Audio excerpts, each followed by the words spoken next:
جو اولاد نرینہ کے طلبگار ہیں یعنی بیٹے کے طلبگار ہیں ان کے لیے روحانی علاج عرض کرتا ہوں۔ بے اولاد مرد 7 نفل روزے رکھے، روزانہ افطار کے وقت پڑھے یا مصورو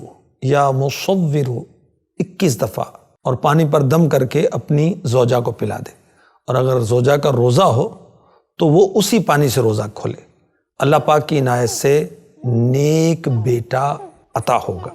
باری کے دنوں سے فارغ ہونے کے بعد حسب توفیق کچھ نہ کچھ خیرات کی جائے۔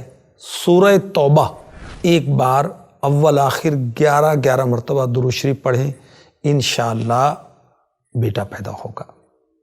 عورت ہر نماز کے بعد ایک تسبیح پڑھے، یعنی 100 مرتبہ یہ قرآنی آیت پڑھے جو سورہ انبیاء میں ہے، رب لا تذرنی فردا وانت خیر الوارثین، انشاءاللہ بیٹے کی نعمت عطا ہوگی۔